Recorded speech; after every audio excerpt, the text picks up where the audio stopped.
welcome to the EST Hangout. This is the EST Hangout, and today's guests are...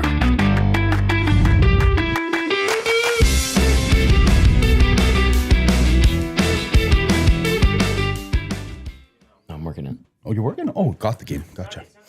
Nice. A very good Friday morning to you. Welcome to the EST Hangout presented by Sentinel Storage Live right here on Edmonton Sports Talk, your clear choice for Edmonton sports. Thank you for everyone for listening live on EdmontonSportsTalk.com. Tune in, iHeartRadio, Apple Music, watching on YouTube, listening wherever you get your podcasts. And thank you to everyone for 13,000 subscribers to YouTube. We really do appreciate it. Matt Iwanyk, Tom Gazzola, Benny the intern with you here, along with Dash from Heavy Hockey and Oilers Live. Dash, it's always great having you here. Welcome. Thank you. Good seeing you. Welcome Wow, back. what a warm welcome today. It's a Friday. Did Maddie just wake up in a great mood, or am I in trouble, actually? No, you know what? If I were to guess, knowing Matthew like I have for many years and working with him for many years, I feel like he has a sense of accomplishment. He was getting some like programming stuff done for the golf tournament on Tuesday. I think he's in a good mood because it's the weekend coming up. Yes. There's football this weekend. Yes. And he's probably gotten a lot done when it comes to the golf tournament. Oh, it's been a couple long nights the last few days. You've been a busy But a beaver. lot. Like I feel like I'm in, like, I don't know if I need anything else. That's But probably a good place Tuesday. to be. Well, Yeah. it's also scary for me because it's like, what am I missing? I'm in that I get stage that. now where it's Yeah. like, what have I forgotten? What have I not done? And I'm trying to go through my head every so often, like, yeah, I have this. very I need to thorough. talk to you Yes. to ask about your mom, Yeah. about what I have an idea for her to do if she's interested. She's good with anything. Beyond yes, that, okay. like there's small things I'm waiting for. I'm just waiting to hear back on certain things from people, but I actually do feel like outside of packing stuff up on money and getting it to the course and getting it ready to take to the course on Tuesday morning too, we're ready. Good. For the Oh, EST I'm Golf excited. Classic presented by Plowbird, we will be ready. So maybe I've missed some emails in the past. I'm trying to think who I know of a couple I've already missed, but yeah. So I'm in that spot though It's a where good it's like place right now. well, it's a like good it. place, but it's also the scary place of what have I forgotten? I like it. I get it. I like grumpy Iwanyk too, though. I'm not gonna lie. I was a little grumpy fun yesterday to needle him a little bit. on Twitter. Oh, on Twitter. Oh, I missed that. Okay, Did this Jesse is the rear up again? Or? This is EST Hangout presented by Sentinel Storage. Canada's storage experts, more than 2 decades helping Canadians through life transitions. Canadian storage provider. Be sure to buy Canadian. Right now, 4 weeks free on all units. Check them out, sentinel.ca. No, Benny has been doing a great job posting video clips of the show. And yesterday, I did over-under for Play Alberta, and I that. put it at 75%. Oilers make the playoffs over-under. I didn't know what percent to put it at. We all were like over. Yeah. Yeah. This comes back to I was doing the free agency show on Tuesday with Reed and just seeing a lot of Oilers windows close, like a lot of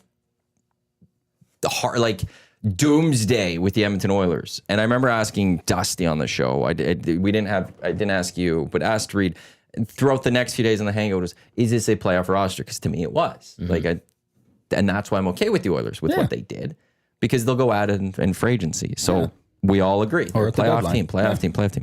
Benny just posted the clip out there, and people clearly did not watch it. Nope. People clearly did not They don't. follow on because they're just like, "What a stupid take!" Or this is embarrassing. Do better. What a ridiculous post. Are you guys actually R-word? What a stupid take. No consideration for Savoy or Tomasek. Not even a thought of Podsy breakout year either. Like, Oh, Podsy. it was one like you didn't listen. Like we all actually said in the end, break we out at 30? agree. No. We all said that we think that they're a playoff team, and even in the clip, I don't even say I think so. I said there are people out there that think this this team is going to miss the playoffs. We had a comment now, partly joking, but Dusty quote tweeted a comment where somebody's like, going for Gavin McKenna now. Like, Oh, right. I saw that that's one. what I was going at. But they no one watches the video. You don't even listen to it in sound. Benny's put subtitles on them. Yep. So they don't even choose to read it. They just choose to come at us. And it's like, just do a little reading. And one guy came at me. I went at him. He then deleted his tweet. So I deleted my tweet and then that one I'll leave for off the air. But Okay. I did see that yesterday. That's one of them. You're like, thanks for watching. because they clearly didn't watch the clip. Like, not a single person was like, yeah, I agree, the Oilers aren't going to make the playoffs. And I put it like, it was also a segment, so it's part to the show. And it's like 75%. Like, I didn't know what number to put it at. No, that was good. It was a good conversation. They heard your first sentence of over under 75% the Oilers make the playoffs, and assume I'm straight to the right comments. into it. No, they're not going to make the playoffs. Well, okay. So that's where I was spicy yesterday. All right. Well, look, Benny, I know you're a little new around here. Yeah. Okay. I have no problem with Benny. But the subtitles can't be Spanish. No. All right. Okay, Sorry, I'll keep that in mind. No, that's fine. That's actually pretty good. So what Maddie is going through, I have now just come to accept, because we've been doing the clips. Actually, Benny's been doing a really good job on our station as well with Hello Hockey on weekends here. And it does drum up a lot of communication and discussion and stuff like that. But I have come to learn that 95% of the texts that we receive in regard to those posts are dumb. Yeah. Or people not paying attention. Yeah. Or trolling to troll. Or trolling to troll, or from other markets, just making fun of Edmonton. Yeah. And I'm at the point now where I'm like, well, I can't read any of my mentions now because they're dumb. But there is engagement. So that's what happened. So when Maddie had that yesterday, I was like, yes, I went through this phase a couple weeks ago. And I'm more than okay with it, but this one was just like, you didn't even read a single, it's not even the audio part. You didn't even follow through with a single thing that was said. You just assumed outright that the title Benny had for the tweet, which was, what's the chances the Oilers make the playoffs next year? You assume that we're saying they're not going to. So now I was just like, go away. When I threw it out there, I was expecting a lot of 100 emojis. And I saw that actually in the Instagram comments. There's things I've noticed between Twitter and Instagram, and even TikTok is insane. Like there was one post, I took screenshots of it. I didn't post or anything, but it was when McDavid, the NHL released a clip of McDavid and the trainer, Hairball. Oh, Brad Harrison. Yeah. Harry, And like McDavid sarcastically is telling him, like, I don't want a water from you. Like, shut up. Like go. Like, where's the other guy? Give me a water. And obviously he's joking. They're great friends.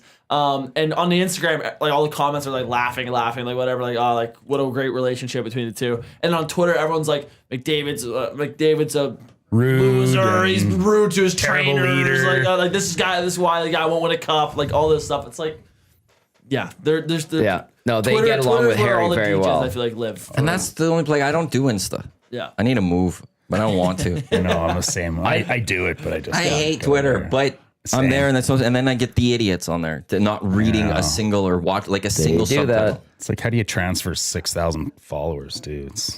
I just don't engage anymore. I'm done with it. Every now and then, if I see like something, I'll reply, but I don't expect a response from me generally. Well, yeah, the few other people I quickly responded to, they never responded back to me when I was just like, so what, my terrible take, the Oilers are going to be in the playoffs? That's terrible. And they didn't say anything. Yeah, clearly. Because they got. People get in, see the comments, and just want to pile on. Yep, pretty much. The other thing too, and on Instagram, I'm just like blissfully unaware of what's going on. I just do my thing and then don't care. You know what I mean? Yeah, it's easier for some reason. Don't really dive into the interactions either there. Yeah, usually I just skip past them. But yesterday, for some reason, one guy really got me, so I went at him. That's okay, Maddie. People, So they don't pay attention. They clearly didn't, like you said. But thanks for watching. There you go. Look, you got triggered last night. You got it all out of your system, and now you're in a great mood today. It's like therapy. Twitter's like therapy. Not good therapy. Some sort of therapy. Work for you. Oh, speaking of which, on a much brighter note, I saw Dusty put out and tweeted, I think I put it on Instagram, we were #1 radio station in the city in that one vote thing. Oh, yeah, so the community votes That's the one. came out yesterday. All right. I find this one I do find it fun. But the community votes, we talked about the nomination on the show, some of our shows back in May, and then I completely forgot about it. Me too. I got into, and like it was June came, Oilers Stanley Cup, and I did remember one day go look at it, and I was going to go vote, but you had like sign in, and I was like, I'm good. I didn't feel like signing up. Passwords. So I left it, skipped it. And then Dusty, he sent us the winners 2025 for Edmonton, radio stations in Edmonton, and they don't do gold, silver, bronze. Platinum's #1. All right. So there's Platinum's got its own little category, and then you got the podium. Edmonton Sports Talk Platinum. We're the winners of the radio station of the year for 2025 community votes. The following three were Ched Play 107 and Kiss 91.7. Ched obviously with the rights to the Oilers and the Elks. Play 107 is a great morning show with Ryder and Lisa, and Kiss has. I love Pepper and Dylan and Robbie. Well, Pepper and Robbie, I've got to know quite well when we worked with them back at the Bounce. Oh, okay. Not the Bounce, at Virgin. The Bounce. But yeah, we were the Platinum Station of the Year. That one's out there, but we also won gold, so we came in second. All right. For marketing and advertisement. Okay. Which I think it was Bones that nominated us for that. I forgot who it was. Apologies to whoever it was, because I remember we saw it on the show and we're like, why are we in that one? And then he explained it quite well. Let me find that one here. Marketing and advertisement.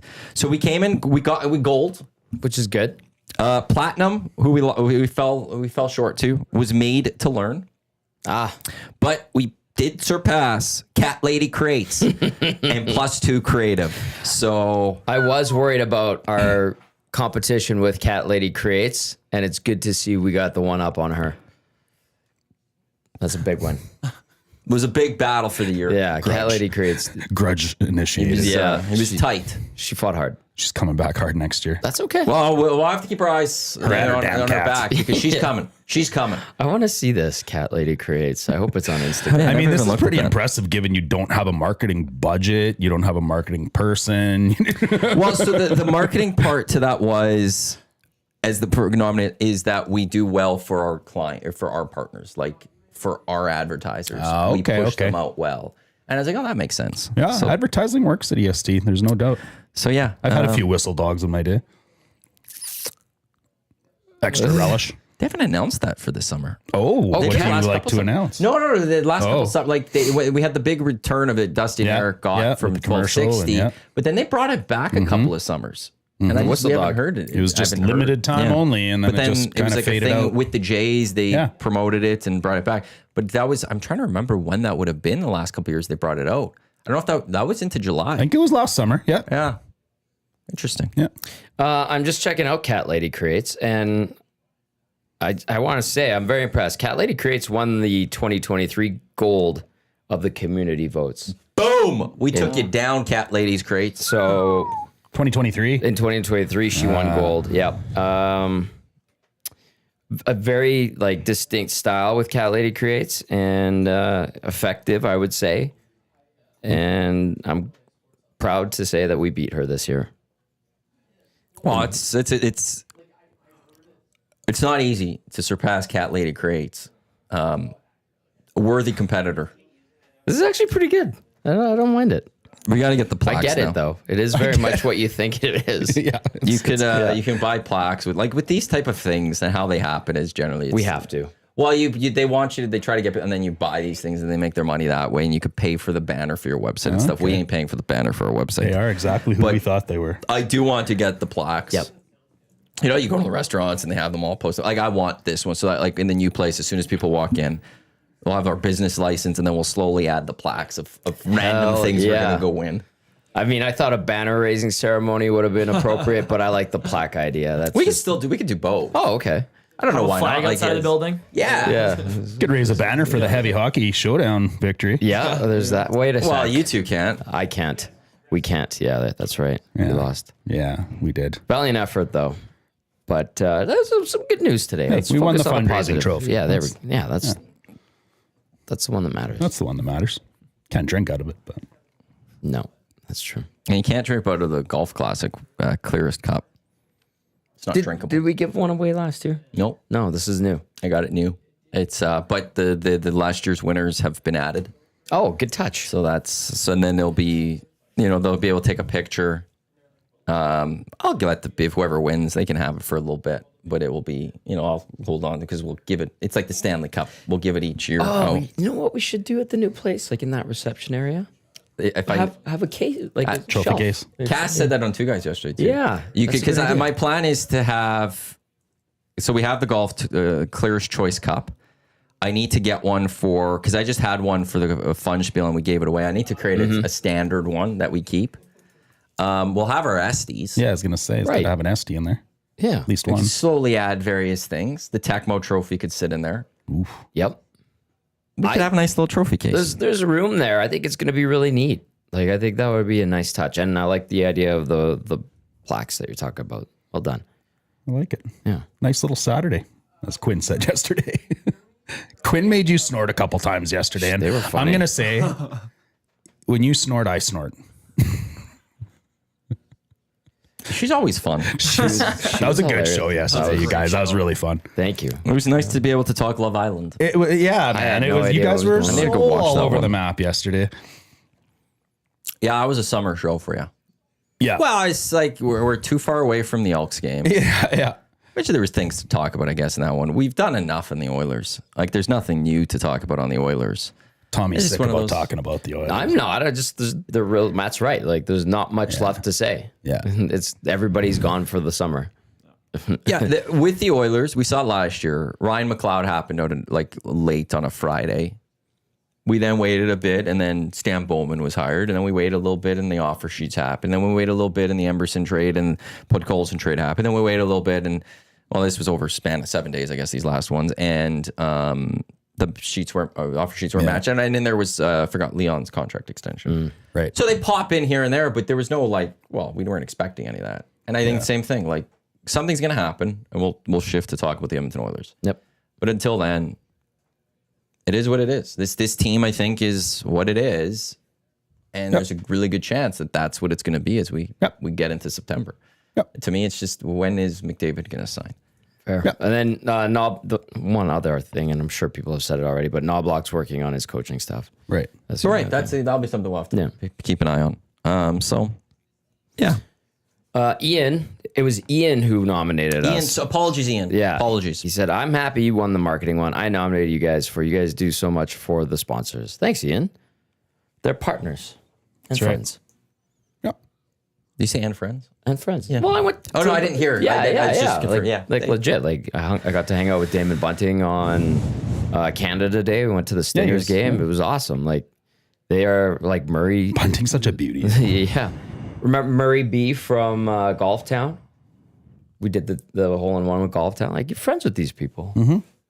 Tony and Curtis over at BP Westgate. Tara, like Cody, like you become friends with Yeah, them. Tony So, was phenomenal at the showdown. Tony had like a bunch of trade scenarios that he wanted to get out there on the free agent frenzy, and I'm just Bring him like, in. He's like, Tony at BP here. Okay, here's what you do with Bouchard, and I'm like, I can't, boy. I can't today. No, Tony. Kelvin Van Dasselaar, can you guys get the signatures to the new place? Okay, here's the thing, Kelvin. Oh, Right. I'm going to say this. So Dusty and I knew about the move before anyone else here at EST did. And in my mind, I've always was like, what am I going to do about the signatures? That was like one of the top things on my mind. Wow. And as new people came in and we got them to sign a wall, part of me is like, crap. Yeah. The goal is we think potentially we could peel this off and put it back up at the new place with how it is. Have we talked to Bruce? We haven't, but Jay was looking at it, and like we could peel this off nicely. We may have to just peel it off and walk it there, like to keep It's it huge. tight. Yeah. Well, it's in pieces though, right? Yeah, it's in. If not, if that isn't possible, I will cut out the signatures in some way, shape, or form, and I'll get like canvases or something, and put them on canvas and put them out throughout the office. You know which one might not make it? Kubish. Because he put it where he wasn't supposed to. Well, his also like he's just a single one. Like it's and it's also like there's ones like it's the people I could get again. I don't care about. Yours, Dash, with all due respect. Yeah. I could get you to sign it again. I could get Jerry Haraxi to sign it against. I'm here There's 3 some- times a month. But it's the other ones where it's like, okay, we've got Trey. Yeah. We've got Eric Zabrowski. Eric Zabrowski's the big one for me. Yeah. Because I don't know the next time we're going to Eric Royce Zabrowski in. Metier. We got Greg Wyshynski in here. Like, it's those ones I'm like, crap. Yeah. We have Ron. He was the Ron McIntyre. You were on the show that one. Coach Ron. Yeah, that was awesome. We've got he's amazing. Alice Moran behind your head right now. Big L. So like it's those ones that I'm like, geez. But I do have like worst cases, I will cut those off. I will buy little canvases. I will put them on, and then there'll be artwork in the new place. Yeah. Jerry Motajong At the very and Brock top. Boot. Yeah. Guys are like 7 feet tall. Those ones might be on the chopping block okay. of not making it over. Ron Lowe though, like I want Ron Lowe. Yeah. Yep. So I have thought about this, Kelvin. I have thought about this. Speaking of Ronnie Lowe, I watched an Oilers Devils game from 1983 or 1984. Edmonton won like 13-8. Ron started in net that game. I felt so bad for him. He just got shellacked. Although Grant Fuhr wasn't good that game either. I don't know how I end up watching these games, but I do. Because insane. your show ended of Pompeii. That's right. Well, yeah, that Pompeii show was badass awesome. Like it's crazy Pompeii. I want to go there. Anyway, thank you for bringing up Pompeii. You're welcome. It's the same as Frank Slide. Yeah. Who made that comparison? Was it Paulina? Yeah, Same. just like Frank Slide. Well, it's just a little bit like it. It's just, and then just I feel awful that I laughed at it, but just reading the death toll, like 90 to versus 16,000 or whatever it was, and like this isn't close at all. No, not close. This is like building like an Empire State Building Lego and putting it next to the Empire State Building, and just like it's the same. Very similar. I see no difference. Let's get to Hangout headlines brought to you by the Ranch Golf and Country Club. Premier conditions, top-notch service, on-match value. Book your tee time today by visiting theranchgolf.com. The city of Winnipeg had a rough day yesterday. Nikolai Ehlers goes to Carolina, and then the Bombers go to Calgary for the Stampede Bowl. And they don't just lose. Oh, my goodness. They get dominated in this one. I didn't see any of that coming. That's how the CFL week gets going. The Edmonton Elks, they're hosting the Ottawa Red Blacks on Sunday. Green and Gold kickoff show. Myself and Jay Milne will be back for that. Gets going at 4 o'clock right here on EST. The Elks still the underdog on Play Alberta, plus 102. Ottawa -2 favorites in this one. Dash, because we've talked about it a little bit. And I know you have allegiance to a different team at times. But how important, like, could this be classified a must win for the Elks? It's very, very, very close. I know it's the CFL and you can always, do a little streak down and get a 6 or 7 game winning streak going. But I mean, Trey Ford needs it. Coach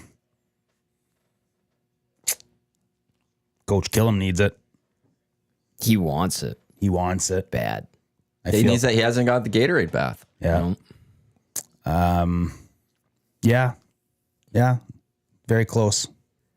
I think so. It's Not weird to say. crazy that. to say in week 5, and they've played 3 games, but and tough games. Going to BC week 1 is always going to be difficult, but then it's Montreal with Davis Alexander and it's Winnipeg. In Winnipeg. Then there is a big factor in that one because they've only lost 6 games out of like 44 games or something. There's some moral victories to take out of that Bombers game, though, I think. Oh, easily.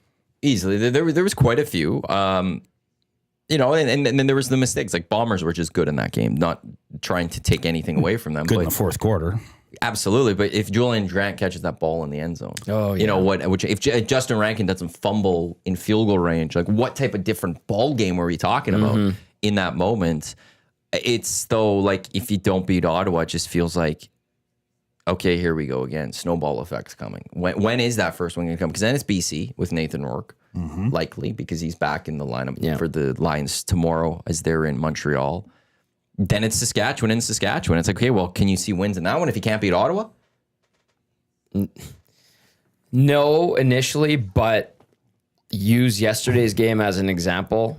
It's a great point. Yeah. And it's like, well, all Any of a given sudden, Sunday. and then Edmonton in Winnipeg last week, good 3 quarters where they were right in the mix. And Good you're right. 55 minutes, really. Yeah, okay. Down 3 with 5 to go. Yeah, the Zach True. Flaros go-ahead touch on That one was a with killer. 5 minutes to go or whatever. That was, you're right. Like, Yeah, that was a killer. So it's almost like this year we're starting to see anything can happen. Anybody can beat anybody, but that sense of, oh no, here we go again. I think as much as nobody here or in the city wants it, I think it's just natural instinct for it to kick in if the Elks falter on Sunday. one, you said Trey needs this. I think he does. Because now the calls are, and I believe they're rightfully so, but the calls are going to start for Cody. Exactly. Exactly. That's why I said it. It's one of those where you can't, if you're Trey, you can't be like, oh, here we go again. They're not giving me a rope. You got 4 games. You're over. Like that is at some point you have to go get that victory then.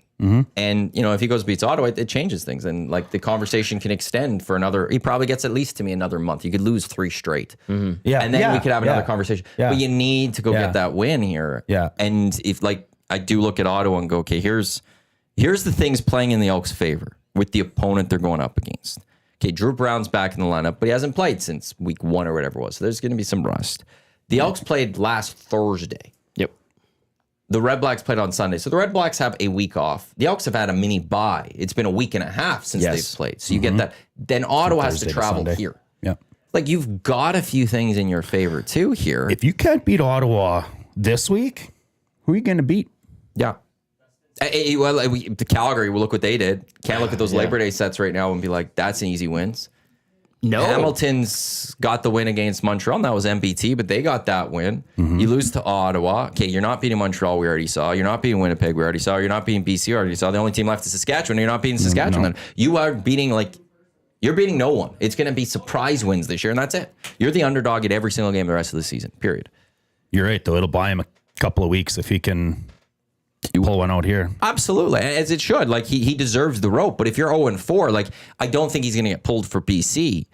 But if they don't win the first 4 games, I don't see him winning against BC. And then it's okay. Well, when is this point where it's like, okay, enough's enough? You got to go with the veteran who's got the Grey Cup ring.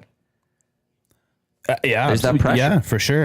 And honestly, that was like the stats might not show it, but I'd argue that was Trey Ford's best game as a pro against Winnipeg. Through 2.5 quarters or so, it was very good. He's sharp. Yeah. I thought the game plan was really well built for his skill set. Right, there's a lot of just like wide receiver screens and short little passes and stuff, and That were effective. And Very then effective. they used the run at the right times. And they're slicing and dicing through Winnipeg's line quite a bit. I thought early on in the game, and I was very impressed with that. And then other than him being able to run himself, like I thought Winnipeg did a good job of keeping him in the pocket, but Trey's got to get more comfortable in the pocket too. Well, last year he was telling us he was a pocket passer. In week 1 this year, he has 1 pass from the It's pocket. not showing, I know it's yeah. changed, but anyway, And put this it is- together. That's it. That's all I'm saying. Put it together. Yeah, I think there's pieces there. Yeah, for you sure. had some good signs. Build This on is those where little though, moral like victories. it's the unicorn with Trey because it's like you want him to be more comfortable in the pocket, but you don't want to take the house cat or the roaming with the cat. bathwater? Well, you don't want him to take the roaming cat, the one that you can put outside and make it into a house cat fully. Like the thing about Trey is he does have his legs, and what we saw against Winnipeg is he ran once. That's not enough. When you have that threat, you need more runs from Trey. Right. So it's like you have to find that balance where it's like you got to trust your pocket. You got to make him a bit of a pocket quarterback. But honestly, one of his biggest threats is the fact that he can run and anything can happen, and defenses have to watch his speed. And if you take that away, well, that's not who Trey is, and Trey's not going to be a successful quarterback at that point. I think they're effective using the play action last game, though. Right? It wasn't like that threat of him running was a requirement. I feel like But it was there. but it was there. Yeah. So just because he didn't take off doesn't mean that they're not thinking about it. Doesn't Right. mean that the threat isn't there. And I think that they were successful in using play action at times. So, that's all you need to break out for another 6 runs and 80 yards against Ottawa, and you'll have This is where I sometimes Defense find is it worried. tough to comment on football too, though. A little more than hockey. Why? Like hockey is like very much it's a player's like that there's plans and systems, but you have to make your play in the ice. It's not it's not a design. The coach isn't calling a play from the bench, Right, as in right. football. I X's see, and okay. O's. In the third quarter, fourth quarter, like the Elks offense was just throwing it downfield. It was like Madden mode, like we're down, or it's like we need yards. So Hail Mary time, like we're just gonna throw them deep downfield and trying to force, as opposed to they did well. stick with the plan. Yeah. Methodically moved on. And those are the ones where it's like, is that OC calling that though? Or is that Trey going that way? And that's the one thing about football is it's hard to I don't know which one it is. Yeah, fair. Where in hockey you could default more to, okay, well the players are making this decision because Yeah, I mean, in it's hockey, not as X's and O. It's not as coaches are calling every play. Like the coach isn't involved in every single play in hockey. A coach is involved in every single play. you're in not football. going back to a static snap in hockey either. Like that's impossible if they Yeah, were. well, that's my point. But so just with the sport, so that's where it's like you can't I don't know if that's Trey. I'm like, semi for that's Trey. And it'd be nice to also even just have coaches film to be like, was anyone else open that Trey could have thrown to? And that's sometimes where it's tough with the CFL, because I didn't like that part. That's when the offense started to sputter, is when they were just trying to force it downfield. I think that's Jordan. I don't think I would agree. I don't think Trey's just calling audibles for the last 10 minutes. He's not there yet. Yeah. I'm not saying audibles as much as, okay, here's the call, but he's looking at the guy who's running down the field and just forcing it, as opposed to checking down or looking at Dunbar's gone. Okay, but he's covered pretty well. Okay, I'm going to progress to my next option. Throw it to Or Leak. is it just, no, we're going deep gate. This is it. Here we go. Let's see what happens. Yeah. That is totally Madden mode. It is. That's how I used to win games. Always. It worked. And that's what it felt like they changed in that game. And I was like, well, why are you changing to this, just throwing it down the field? It's not working. And that's like, so there's a combination a bit of both. But I'm with you. I think that's a little more McSimic, and I hope they change it, because they did well trying to move the ball down the field. That said, McSimic had a great game plan. Like, I thought that the X's and O's he did put out there were really effective up He until... didn't fumble or drop the ball, did he? The OC? Yeah. No. But he got the ball to those guys. Right. So, I don't know. Yeah, I'd like to see how they build on it. It's going to be a It was encouraging. fascinating game that way. Yeah. They have improved week after week. Yeah. You could, like, if you look at week 1 to week 3, they got better. And you look from week 3 to week 4, they got better.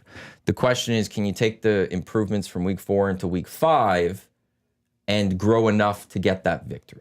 Because I also do feel with this team, and there's a lot of players that aren't a part of this team from the years past, but there's just that cloud that will hang over. I do believe in that, where it's just like, because the narratives come up, the stories come up, and the players have been in the league, so they know what's going on with this franchise. And if you lose, like, it's just this, oh no, here we go again. And if they get that win, just the fact that the breathing room that they get, the fact that they can just, oh, okay, we got that win, and it might set them off to go have a nice rest. I do stand by. I think if they win this game, I still feel comfortable by 10 wins for this team to win this year. Sure. I feel comfortable with it. If they lose, I'm throwing that out the window, and I think they win 3 games. I'm flipping it completely.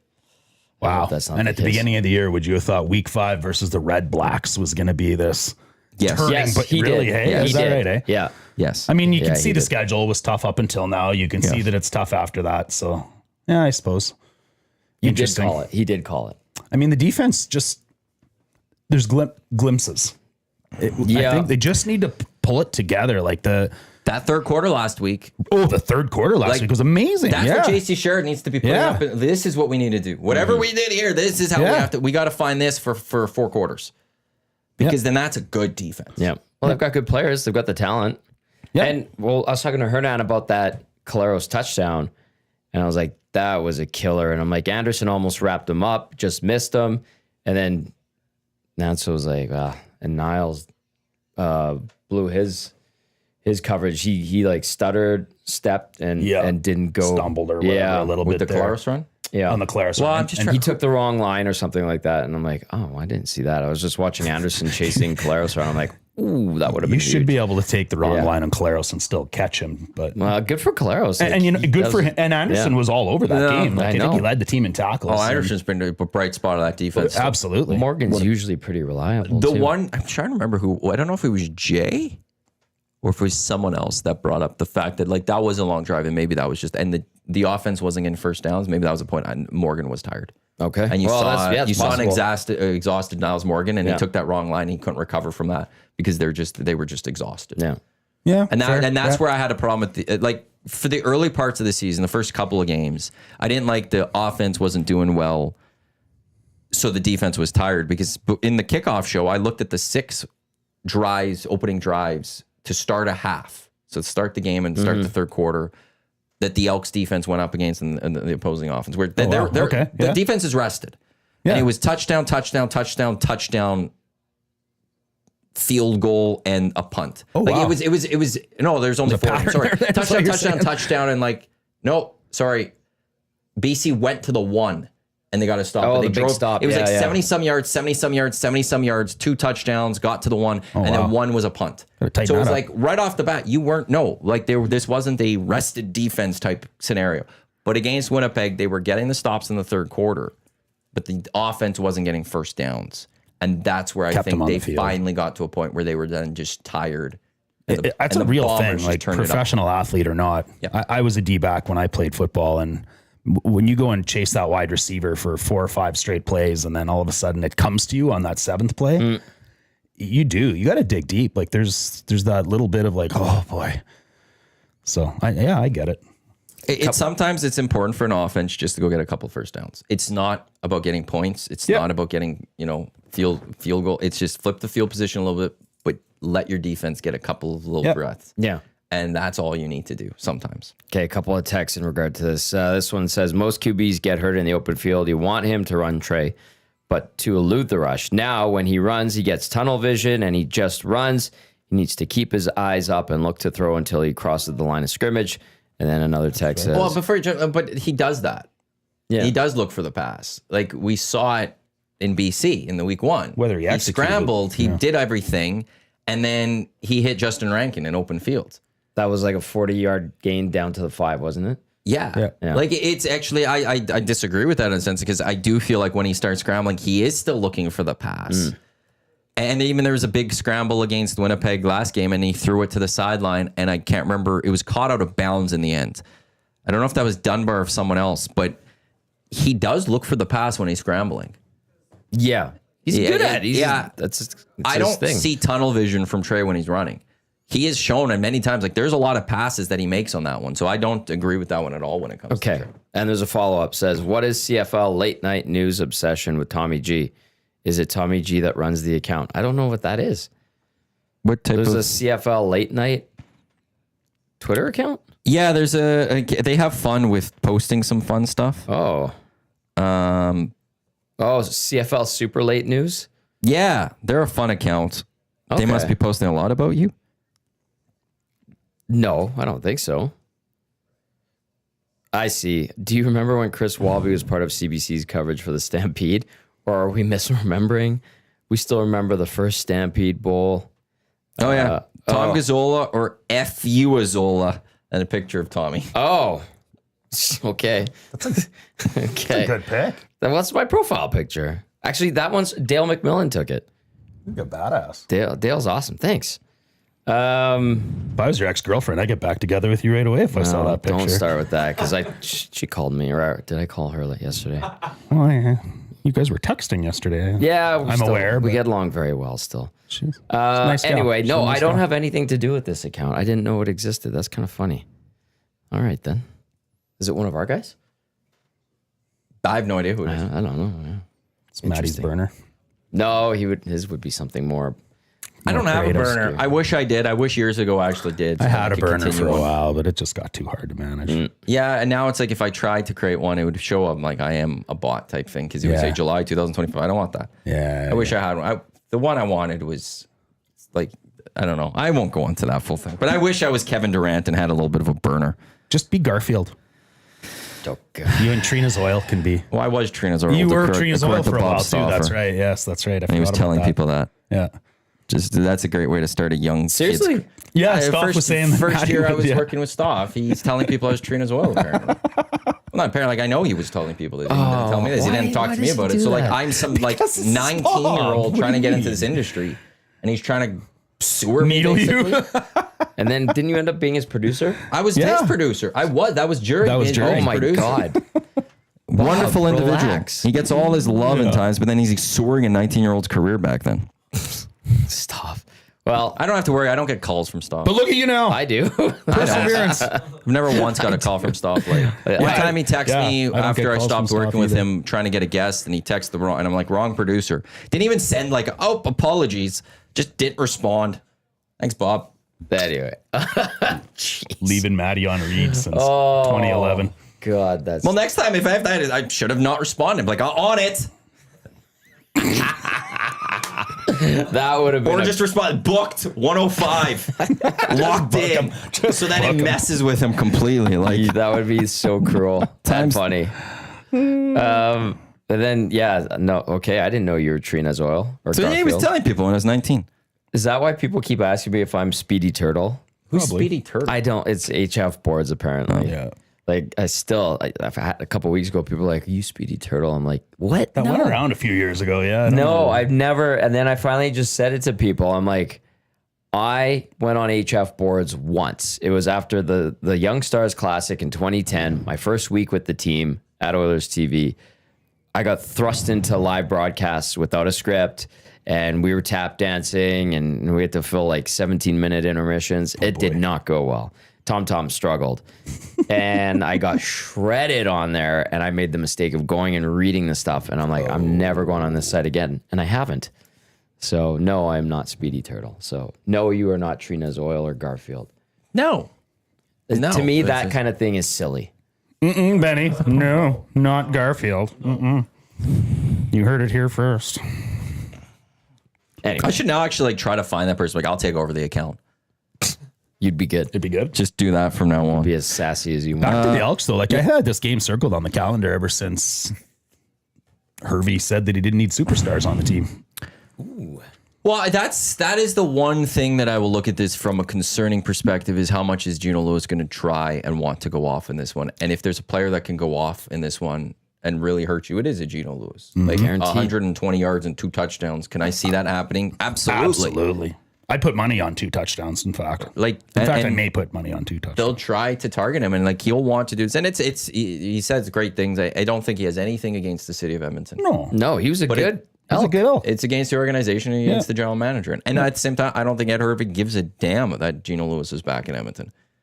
He doesn't care. He cares only about his receivers. He only cares about his team. And he wants to make sure his defensive backs stop every receiver. Might care on when the he's Red 0-4. Blacks. But that concerns me with the secondary because right now there's nothing for me to believe that this secondary is going to be able to handle Gino and Justin Hardy. I mean, yeah, they got weapons, and they've blown coverages on every game. Yes. Every game. Yes, they have. Actually, I wonder if I could quickly find it here because I had going into last week. They had already. Let me first see if I can find the stat here. Because They've given up 105 points in 3 games. They've given up over 110 plus rushing yards in every single game. And they've got 431 net yards against average over 3 games. They got to tighten that up. Defense needs to gel. There's a lot of new parts there. What do they have? 8 new starters? A lot of new moving pieces. Although Absolutely. you've got Calgary that had 12 new starters on defense this year. What are they at now? 3-1? Yeah. Are they 3? Oh, yeah. They lost to Ottawa in that weird weather game. Oh, it was What a weird season for Calgary. Hey, like whooping the peg and losing to Ottawa. Well, big weather in that one. But yeah, all right. Like it was a wild convincing one. That was against like it's Hamilton. one I can't even look at Ottawa and be like what a win because it's like it was just weird. Yeah. Okay, I'm trying to find the stats here. What is right it? away here? I just got to find the actual one. I'm on the right sheet now. What was Drew Brown's injury in week 1? Was it week 1? Rourke had the oblique, right? Yeah. I don't remember. I don't remember what Drew Brown's injury I'd have to look it up. I'll have to know. Benny, are you going to this game on Sunday? I will be. Oh, are you excited? I'll be making my way down there. I'll be tailgating. I'll be doing the whole deal. So Excellent. it'll be good. Look at you. You're very excited. Yeah. A lot of my friends are going. My one friend got season tickets, and he didn't go to the last one. So he was telling me that they stack. Oh. So he bought season tickets for 2, and then for every game he doesn't go to, those tickets stack. So if he doesn't go for like 3 games, he can stack up 6 tickets. Really? How did he get that? That's just what he bought. I don't know. Like it was, I didn't know you could do that. Yeah, mine don't do that. Riverhawks used to, but Yeah. So yeah, he'll be bringing a crew Excellent. over there. So yeah, I'll be Hopefully the weather is good. It should be. It should be. Yep. Yeah. That'll be good. I might bring the boy by and come and tailgate for a little bit Hell with you guys yeah. and come see what's Tailgate's going on. Yeah. I think Dave in Section T is doing Montreal smoked meat sandwiches. Yeah. What end are you guys on? West end? Yeah, the tailgate area is all on the west end. Bit of the tailgate area. We're right beside the stage, Northwest lot corner. 27, Northwest corner, okay. I think. Yeah, by the stage. You can't By the miss stage. it. Yeah. Okay, did you find It's it? no, I can't. It's not on this sheet. I don't think because there was like deep balls, like being big plays or whatever. Oh, is this it? No, that's not it. Like big plays given up by. Well, the Elks have given up. They say a total of 11 big plays going into this one. Ottawa's given up 14. But no, there was one like throwing the ball deep downfield.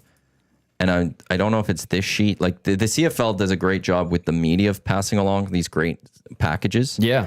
But there's also like multiple of them that I have to go through. And it wasn't that one, I don't think. So I'll have to go through a few more. But who is it?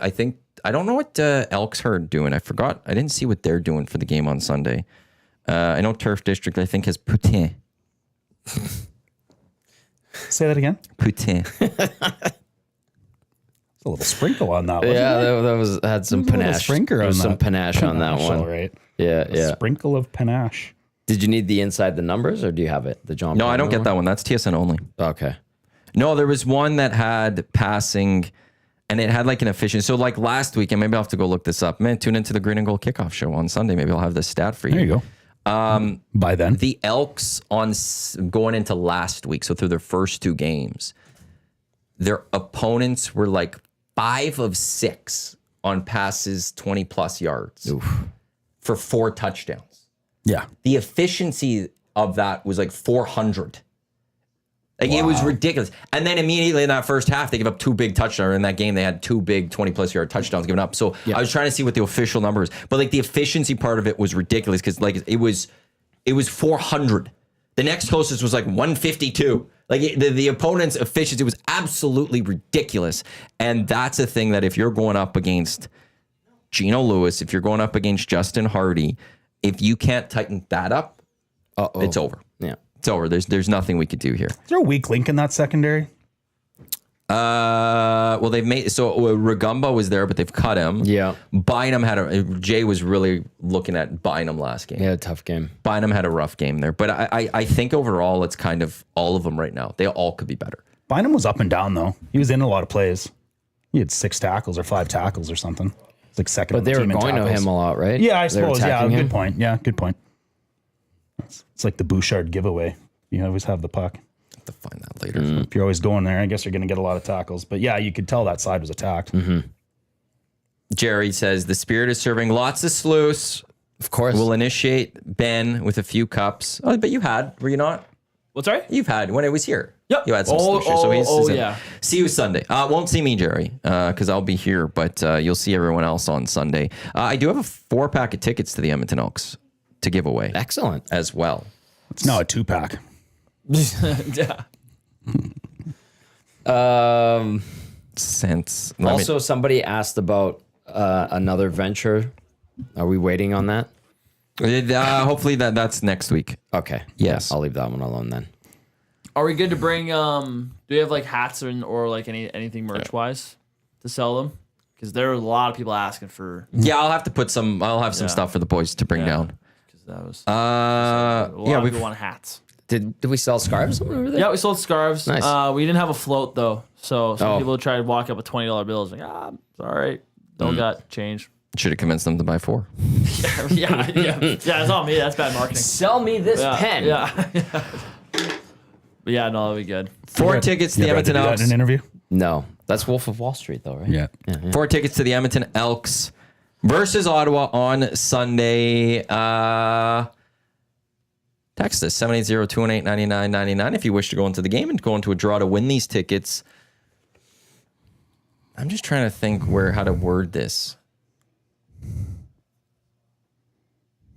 Okay, I'll just go. I'll make this. A little bit easier. Who was the most outstanding rookie last year in the Canadian Football League that plays on the defense of the Edmonton Elks? Very good. He was on the Hangout a couple of weeks ago. Text us 780-218-9999. Who's the reigning most outstanding rookie of the CFL? You'll go into a draw to win those 4-pack of tickets to go see the Edmonton Elks take on Ottawa on Sunday, 5 o'clock down at Play Alberta Field at Commonwealth Stadium. The Green and Gold Kickoff Show, as I said, 5 o'clock or 4 o'clock with Jay and myself. This is the EST Angle presented by Play Alberta. Be sure to use the promo codes EST Sports. When you deposit 20 or more, you'll get $50 in your account, a rolling 50, or use YEG 50 when you deposit 5 or more for a $50 free sports bet. Download the app or visit them, playalberta.ca. Dash, Tommy, Matt, Benny with you here on the Hangout. It's gonna be Monday could be a little spicy here on the Hangout. Well, I shouldn't have said the post game could be a little spicy. Oh, yeah. We'll see how it goes. Or it could be just like awesome. Good thing. Like I'll say that if the Elks lose, I don't know who's going to be more spicy, Jay or myself. You guys get pretty fired up post game. I quite enjoy it. Well, Yeah. I'll tune in either on my way back from the stadium or after watching the game, and I'm like, ooh, I'm feeling like in this. Let's go. Like I was driving home after the Winnipeg game, and you guys were just on it, and I was enjoying it thoroughly. So I just want to give you guys a little bit of love on that. You've had a lot to get fired up about over the last few years. Well, yeah. Well, but there's times where it's like, okay, I'm not going to get too fired up. But this one, like a loss, I don't see how. If the Elks fall on Sunday, I don't see how there will be any sort of positivity that'll happen that one. Like the only way I think it could be positive is if the Elks lose like a really good football game, and the refs absolutely screw something up and call a touchdown that wasn't a touchdown, like the last play of the game that cost the Elks a game or something. Where I'm going on, like that's the only way. It has to be the ref's fault. It can't be like the secondary's fault again. Where like we saw that like the ball did not even touch the line, and they're like, no, it's a touchdown, and then they run off. Like that's the only way I can see like an absolute controversial ending. Or otherwise, like if the Elks fall, I think I'm going to be a little spicy, and I can guarantee you Jay will be a little spicy, and I don't know who's going to be more spicy. We both might be like battling for who's spicier because we'll both be just so upset. Also, I don't know what Jay's Sounds gonna like good bring for radio. dinner, Sounds like great radio. but I don't want that. Why? You should order spicy food. I want some wins. That's a good point. Well, Jay's the one that he's got to bring dinner on Sunday. Oh, okay. I did last game. I brought refinery. I ordered us some refinery grill. It was great. Their fish and chips, awesome. So we'll see what Jay. And I haven't seen Jay since Yeah. the last game. So he's gonna be well energized Sunday. He should be. He should be ready to go. Ready to go. Gearing up. I'm very much looking forward to this, even more so now. I'm just kidding. It's nice to be around Jay. I like being around Jay. Positive guy. He's the glue guy for a reason, right? Absolutely. And we'll watch some football together, and we'll get mad together, or we'll be like, look at this. Look how good things. What are you laughing about? I'm now going through this CFL super late news, and I'm laughing. This is a funny account. I did. When Edmonton finally cracked that 22-game home losing streak, wasn't that against Ottawa? I was there with Cam Moon. Oh, there you go. People were crying in the seats. I saw that. I witnessed that. was a a big lady deal. crying. Finally. And did somebody pass you a Kleenex or? I was not. But it was very exciting to just walk out and see how happy everyone was. Like it was such a unique experience. Am I going to have to sneeze? Dropping truth okay? bombs here. There Bless it is. you. That's Bless you. Thank you all. It's people just want to see a winner. And I do go back to, this isn't about the last couple of years. This goes back to 06. It's been a steady decline on field since 06. And there's been 3 home playoff dates. If you take away 14, 15, because they are truly outliers, there's 1 home playoff date. And even in that year, they weren't even that good of a football team. The Lions were so good in 2011 or 2012, Harris? I think it was. Oh, no, that was. It would have been Travis Lule, I think, would have been there. Oh, okay. It was Cavis with Edmonton as the head coach. I think Jerome Messam was the running back. Like they got through the semi at home. I can't remember who they beat. And then they went to the West Final and they just got demolished. But beyond that, like they're not enough playoff appearances. Actually, how many missed I think they beat playoffs is BC there? in that first round that year.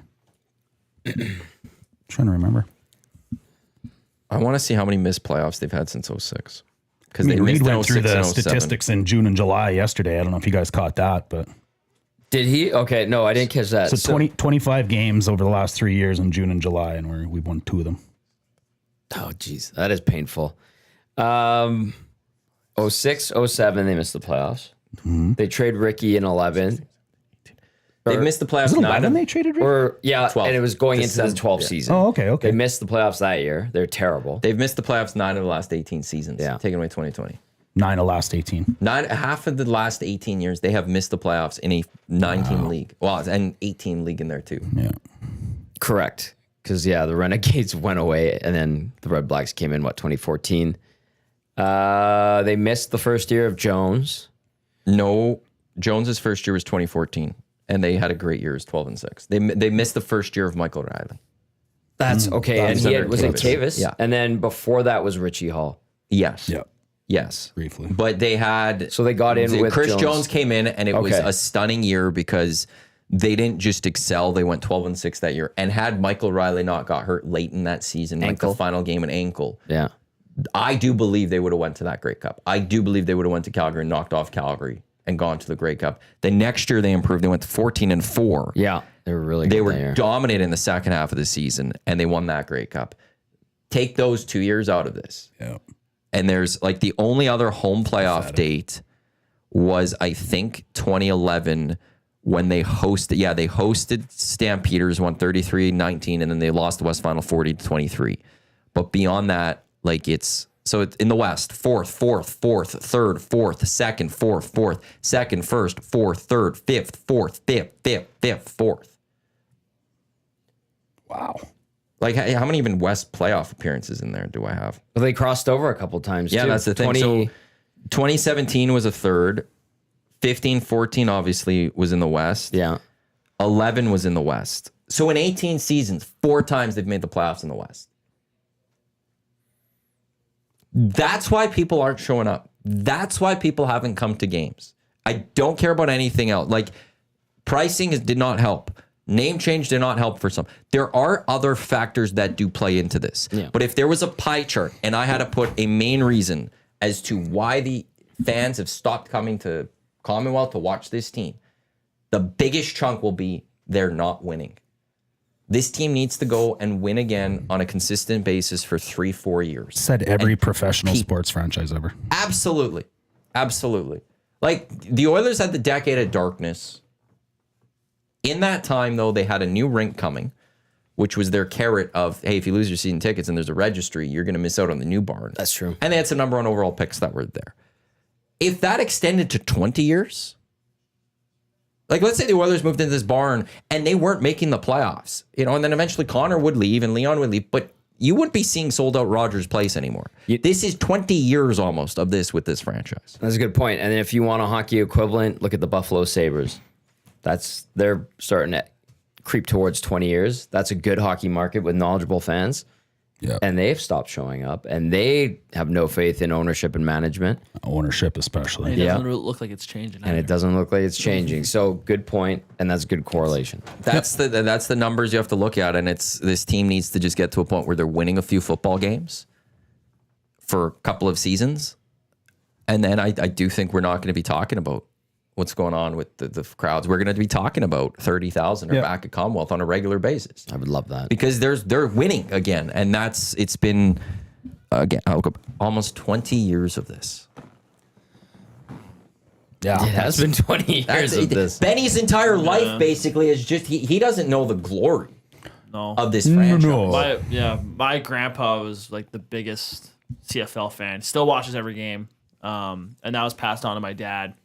My dad was a pretty big fan, but even then, his fanship has been tarnished a little bit with Because of losing. this. Losing. 2 decades. And I don't really know good Elks football except for the Mike Riley CFL win. There's 2 years you had. Yeah, that's all I know. The I remember outlier, it. an outlier for what this franchise was. Whereas, like for me growing up, like when I got into it, it was 96 Grey Cup appearance, 02, 03, 05 Grey Cup appearances, great team. Like, and then I got the tail end of this, but then there's people of the 80s. Like, why are there so many older fans with this? Well, they got to cheer for a team in the 80s that was just dominant. Mm-hmm.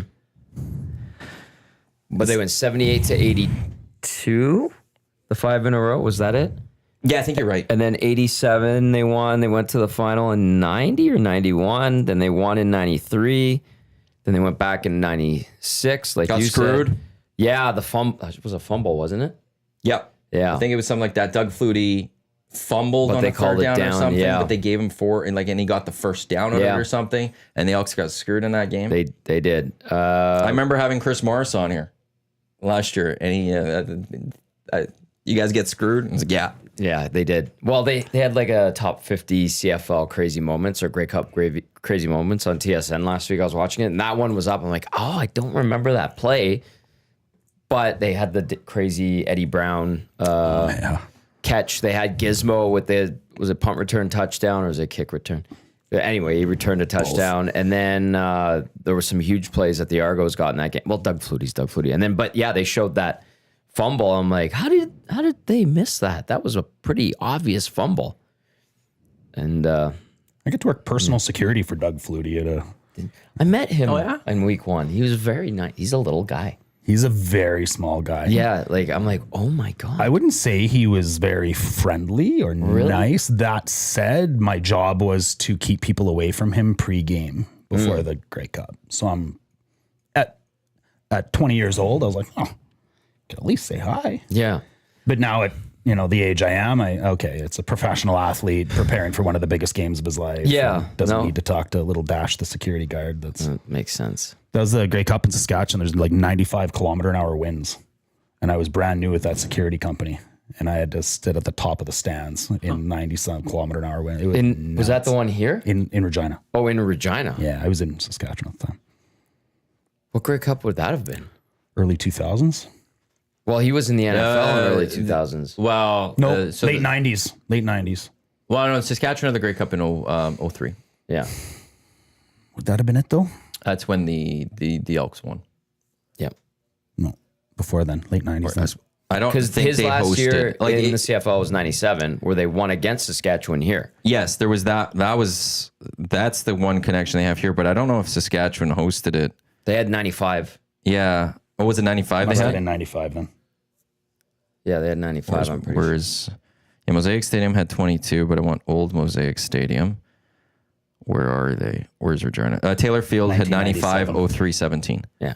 Or 13, I should say. So it would have had, it's either 95 or 03. It was 97.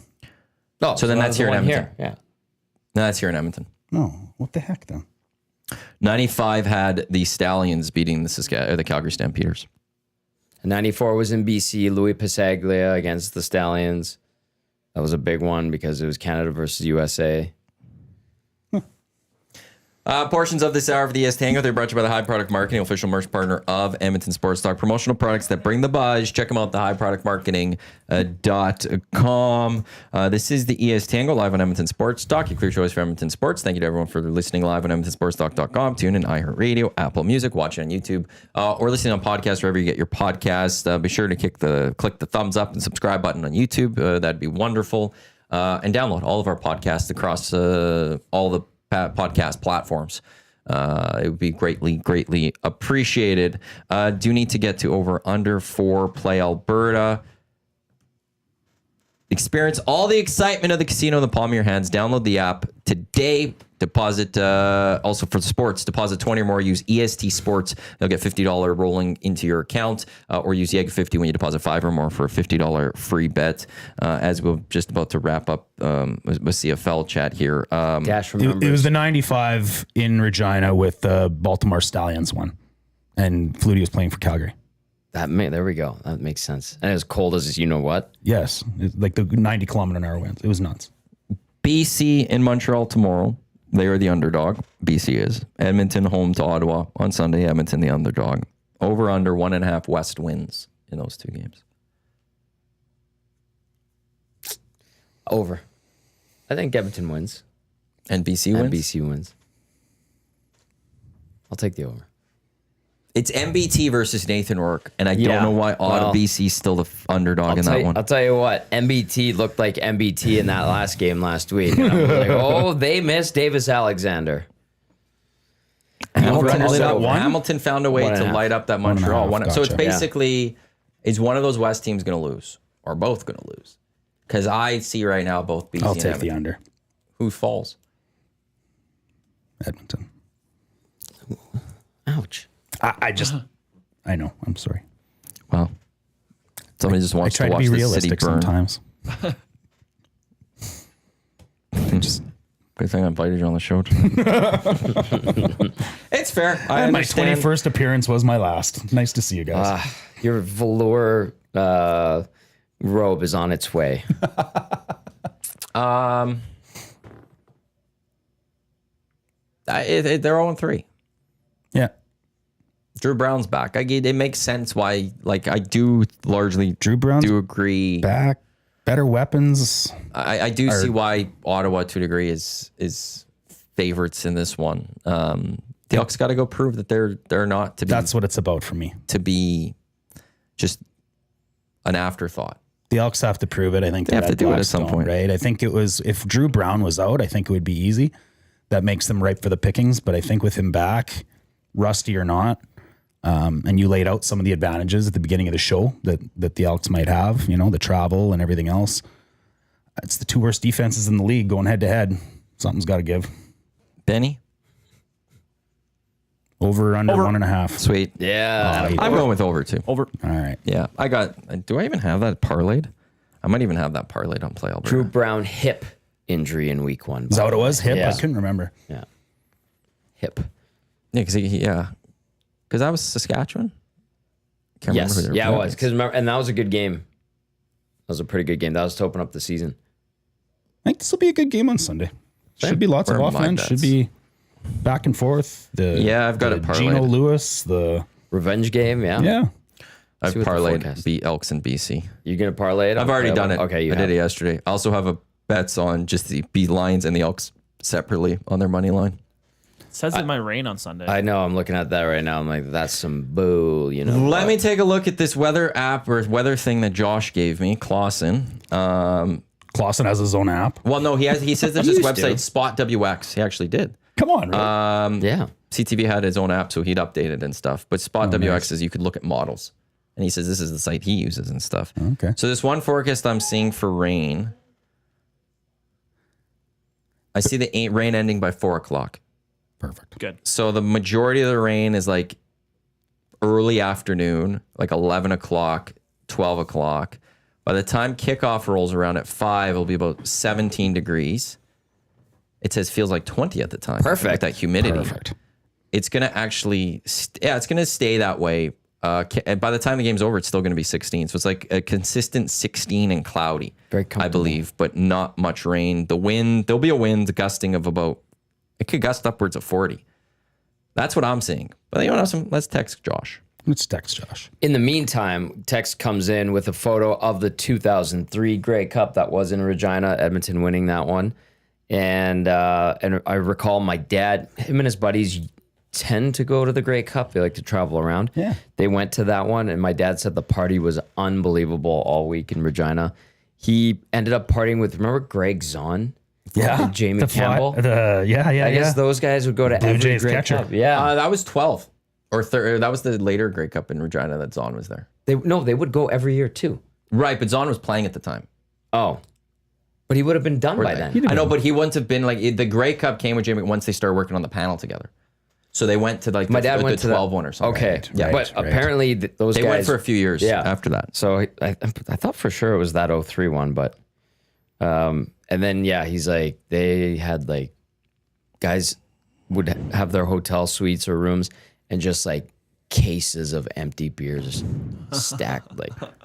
Greg's on an 03 played for Houston and Colorado. Okay, so so he that wouldn't would- have known All right. Jamie Campbell at the time. Okay, It was 04 he My dad went to did go to play. that one, so I've gotten my ears crossed up. Thank you. No, because I remember it was a big story, like always the two of them talking about going to the Grey Cups and stuff. They said it was fun. Benny, just to give you an idea of like Eskimo lore, do you know how many consecutive years they made the playoffs? Was it double digits? Oh yeah, it's a North American sports record. It's a What, really? professional sports record. So like that's gotta be like high 20s. 34 straight years. Yeah. Yeah. So, Wow. 9 of 18 Yeah. in your lifetime. Yeah. Your dad and grandfather saw 34 straight. Yeah. When they missed in 06, it was like, what the hell? Yeah. Like Yeah. there was Danny Machocha won the Grey Cup the year prior, and Yeah. it was calls for Machocha to get fired. Like you don't miss the playoffs at Edmonton. Yeah. Yeah. That's this like it was not That was the standard. the standard is winning a Grey Cup. So like now you've missed the playoffs. It was fury. And then they kept him, and then they missed in 07, and people were still mad, and they didn't get rid of Danny. Yeah. 08 was Richie Hall.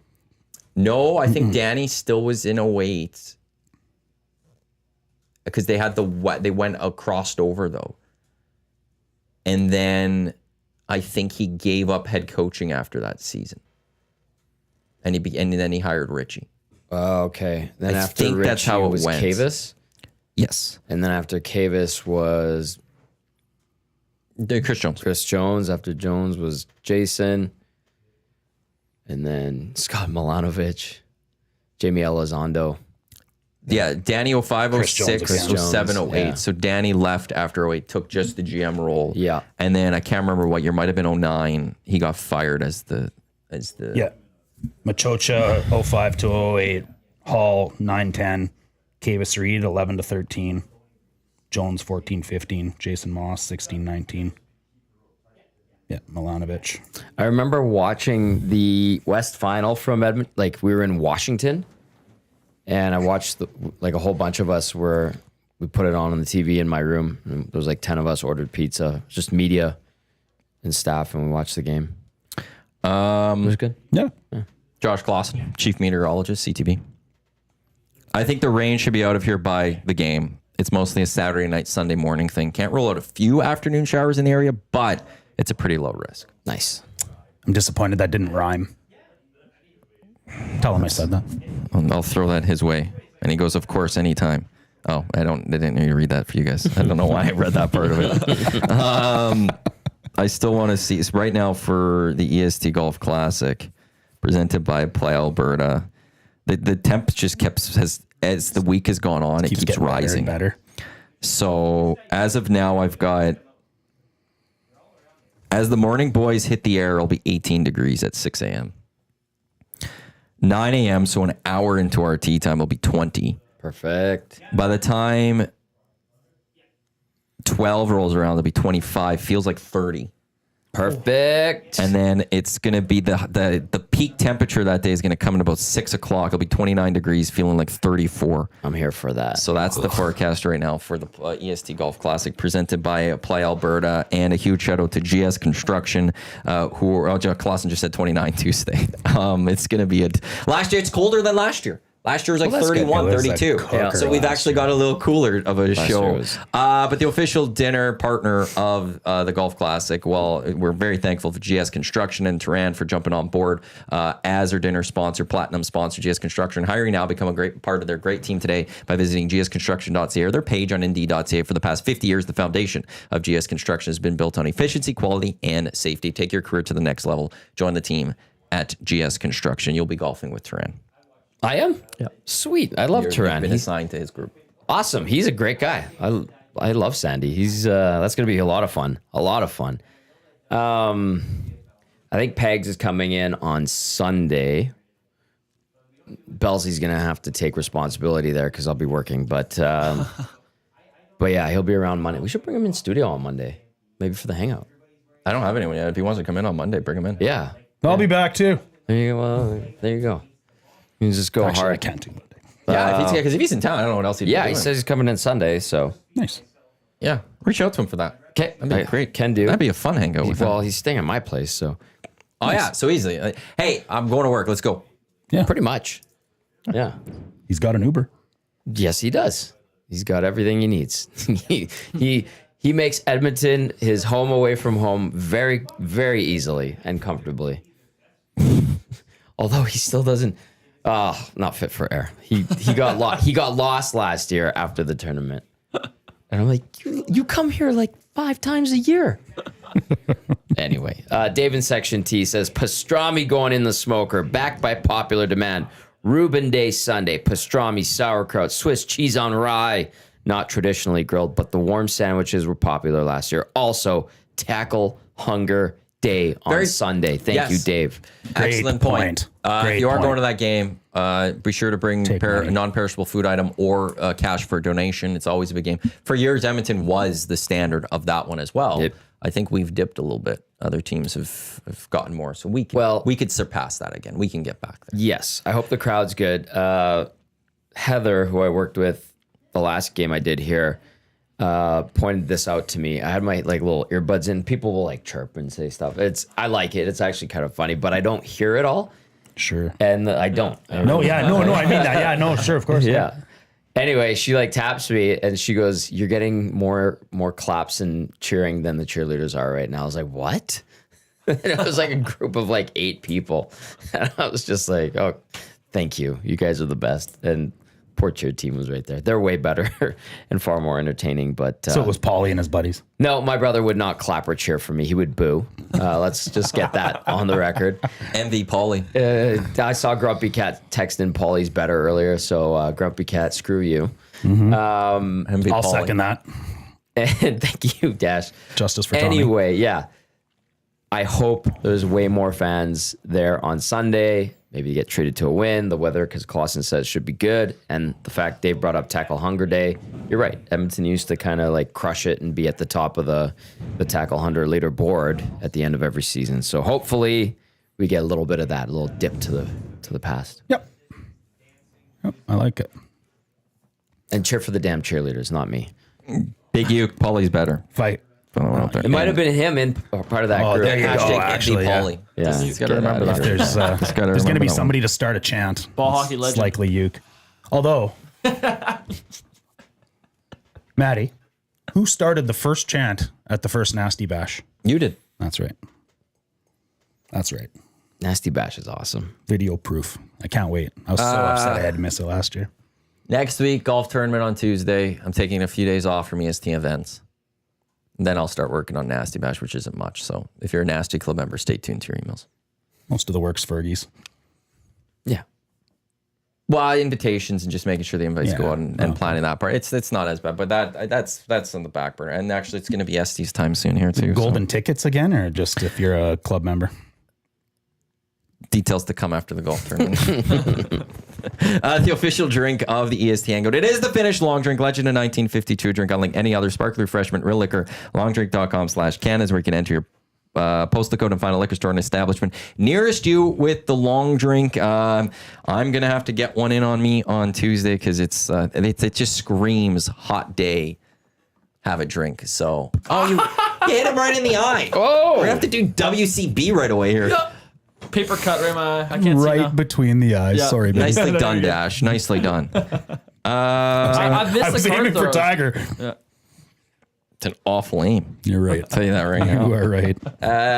Also, CFL tonight, by the way, Hamilton, Toronto. I don't know what to fully make of this one. I think Hamilton is better.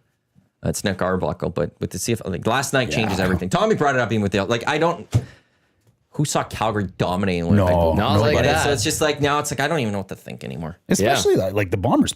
That was a bit of a clinic. Wow. They cleaned their clock. Like Yeah. that first half, I'm like, what the hell is going 29-6? Are you kidding me?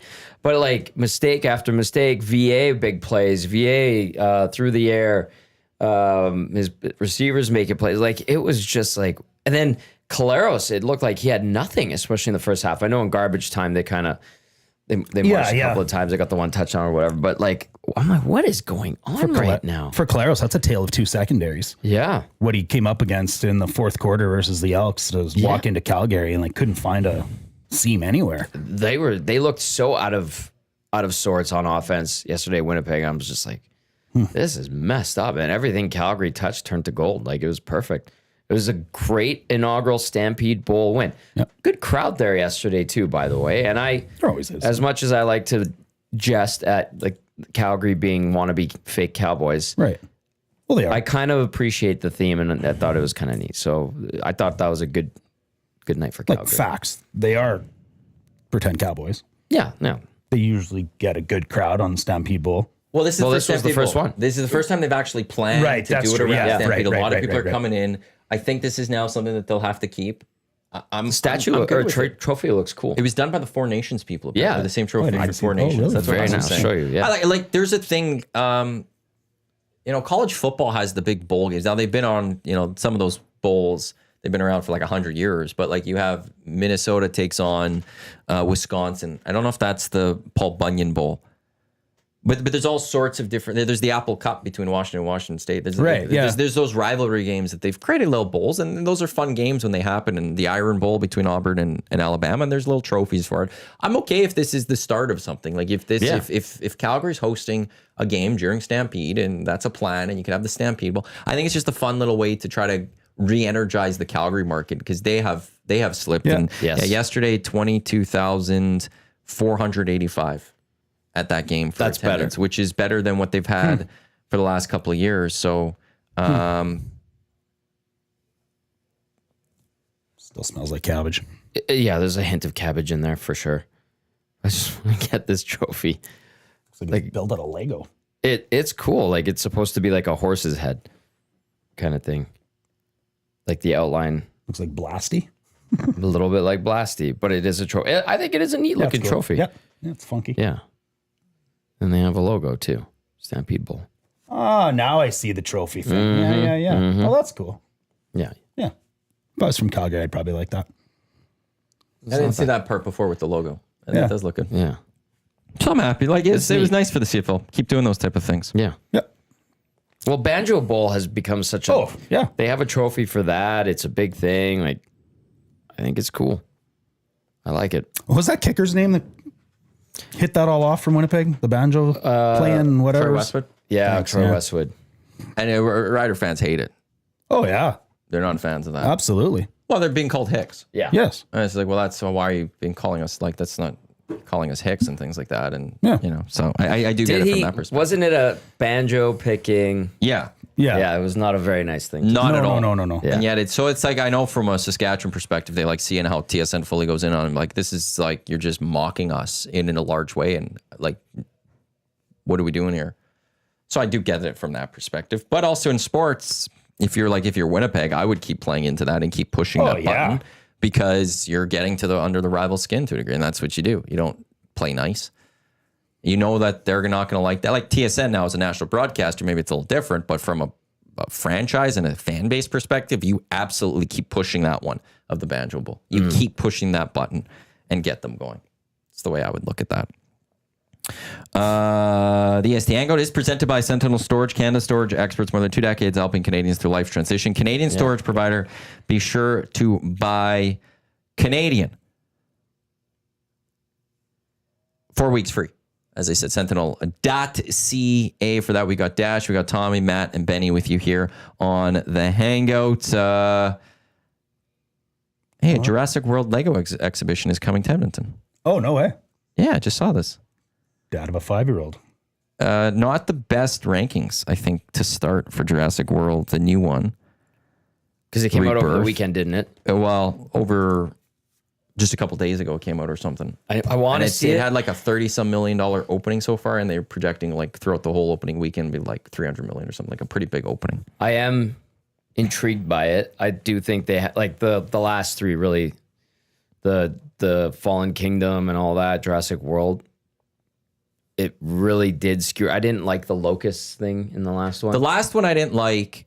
Of the worlds, the first one was good. I like the second one too, Yeah. as they tried getting them off the island, and I didn't mind that one. Yeah, but the Third locust one, one, I'm like, We didn't need that. I don't know what the hell that was. 52% on Rotten Tomatoes for this new one. But what are you expecting? I'll be using Rotten Tomatoes later today, actually, 4? on my hit with Reed. Ah. Oh yeah. 'cause Oh, you're doing blind rankings. You're doing Yeah. blind rankings. No. Were you just stealing from Hello Hockey? Good job, Reed. Yeah, thanks, Reed. Come up with your own ideas. Reed. But it's He's not on it's that. not a hockey topic though, so That's a good point. yeah. It's a little bit. Do you have your blind rankings ready for tomorrow? We were discussing a topic for that yesterday too. I have an idea, but Okay. yeah. I'll save it for tomorrow's surprise. Sounds lovely. Hello Hockey, 10 o'clock tomorrow right here in Edmonton Sports Talk. No pipeline show following. He's off this week. Okay, we have 3 left, I think, or 2. Because we go to No, you tell me. We're the one buying the airtime. Yeah, so you tell me. This is our 5 more. No. we're done on the 19th, I think you said, right? So yeah, 3 Three left. more. Yeah. 3 more. I even said to Belzy, I'm like, Belzy, like, there's nothing going on the 19th. He's like, no, let's still do it. I'm like, okay. He's on the show tomorrow. Great question, Dave Pagnotta. Weird. Well, you were going to talk to Mark Lajoie, weren't you? Yeah. Yeah. I'll send a text. We'll may have a future top 9 forward for the Oilers next year. Maybe Okay. we'll see. Oh yeah. I'll You're send- working on that one too. See, good producer. That's why you we go. love him. There you go.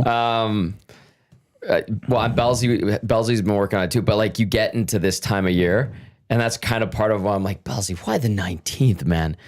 And it's getting harder. Like, he's like, well, I've been talking to so and so and so and so, and they want to come on, but they're at the cabin. They are back in Europe. They're this and that. I'm like, why are we doing this? What We can do it, but why do you want Don't to have do to it? squeeze them all in. Why Save do you some. have to be met? What do you mean, man? Busy. Belzy. Anyway, he played with Brizgalov. Did he? Yeah, briefly. Where? Where was it? Farhestad? No, somewhere Oh, near overseas. Okay, I was Yeah. trying to put it together in my head for the NHL. And No, couldn't think of any teams that crossed over on. Well, Edmonton. no. but I Well, knew that wasn't Brizgalov the same came after. But that'd been the one I Yeah. would have been like, them. Well, and both guys ended up playing. Well, Belzy started his career with Minnesota, and Brizgalov wound up there. Was it? Is he as entertaining and Well, he's an interesting character. Oh no, okay, it was I wonder what not. he's up to nowadays. I think he lives in Arizona. oh really? Eh? Yeah. Was it in Mannheim? Doesn't want to go back to the Mother Russia. Russian Federation, as he likes to call it. Although, Oh, interesting. was it in Zagreb? Because on his hockey DB, because Belzy was briefly in the KHL, and then he tore up his knee and couldn't play.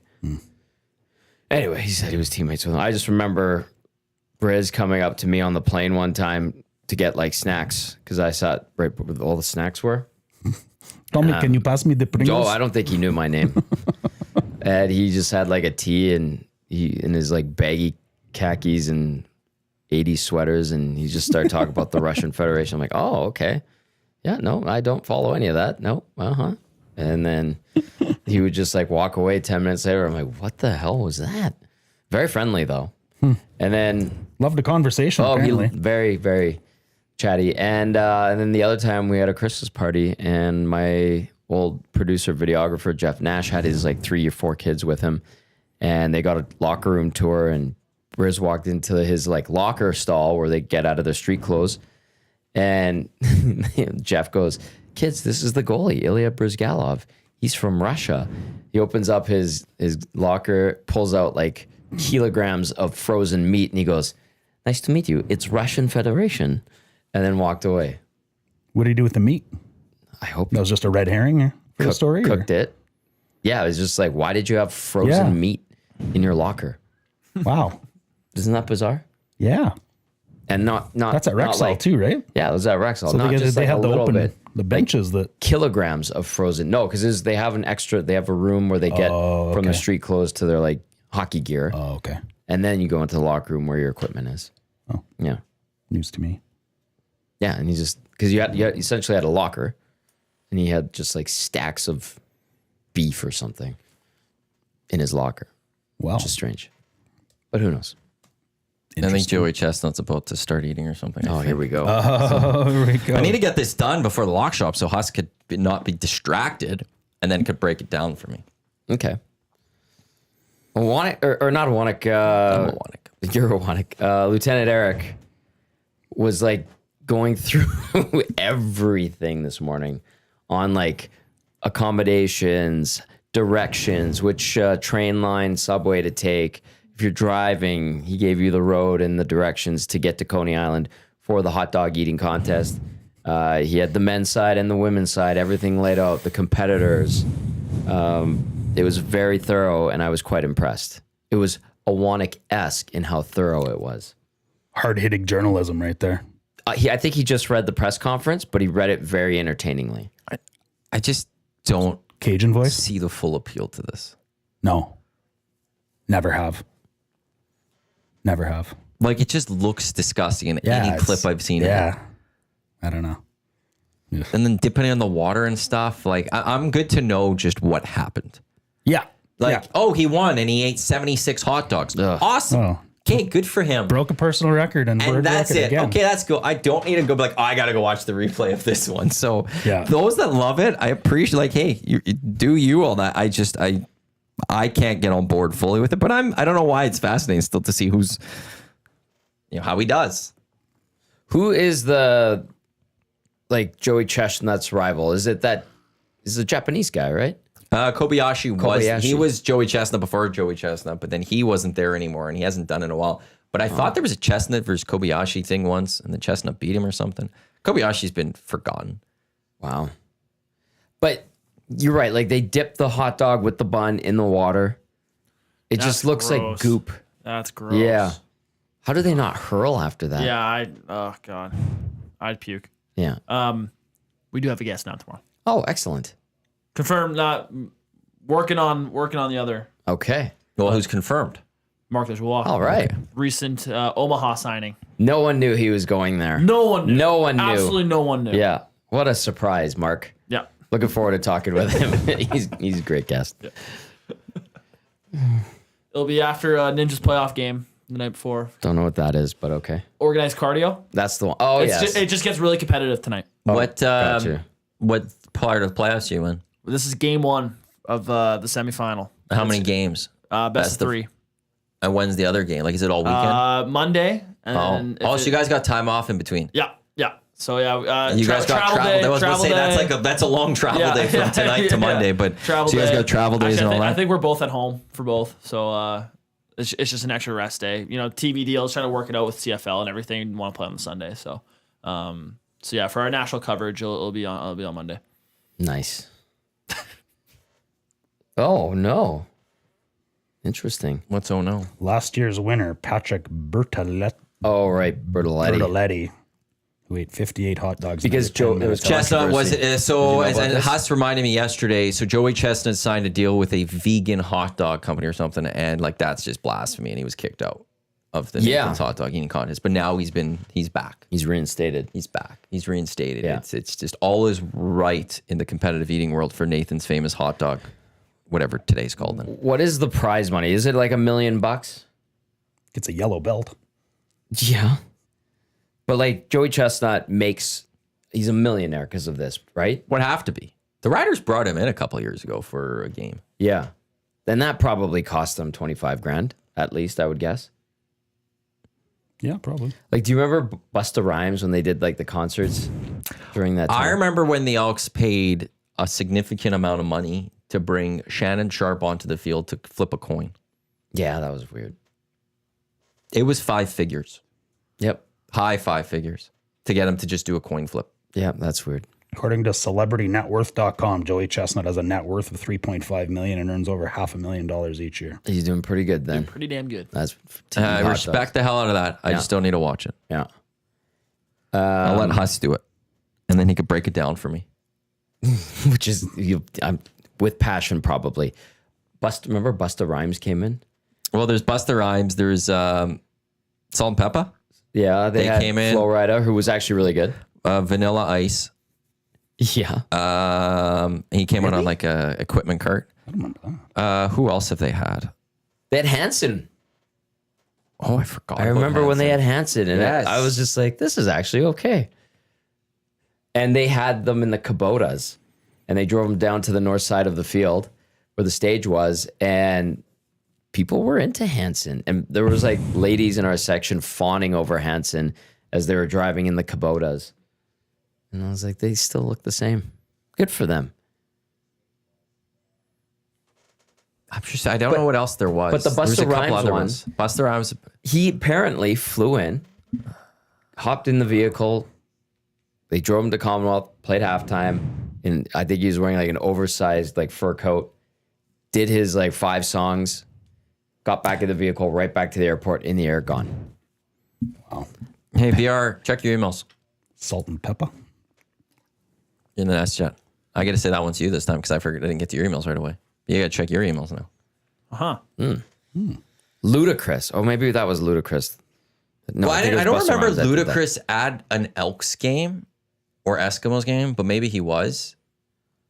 Pretty There sure he was was. a time last year, though, where he was doing K-Days, and you could have timed it where you watched the Elks game, got in the LRT, and saw him at K-Days. Because K-Days usually has a pretty nice...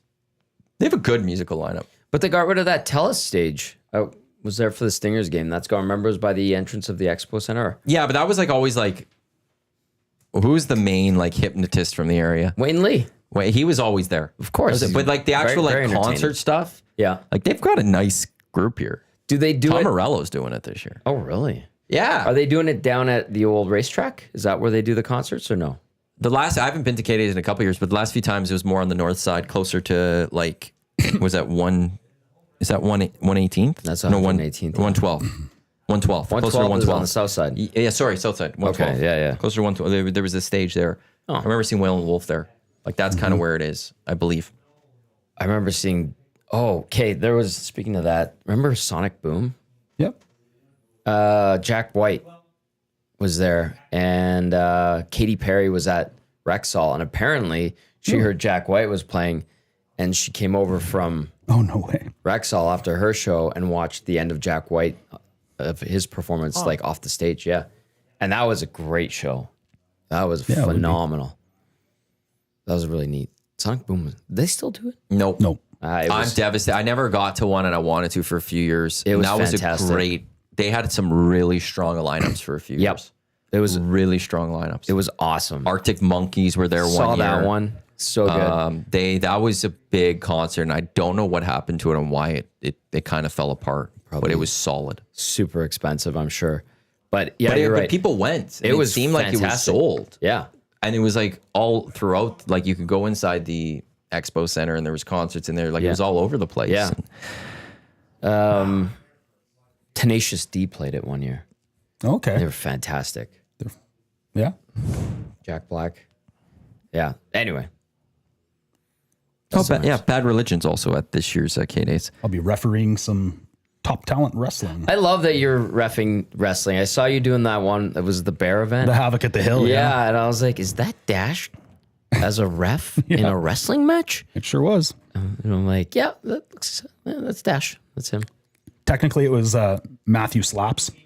Oh, that's your ref name? Mm-hmm. Matthew Slaps. Mm-hmm. Who gave you that name? Thaddeus Archer III. Ah, okay. You asked. You answered.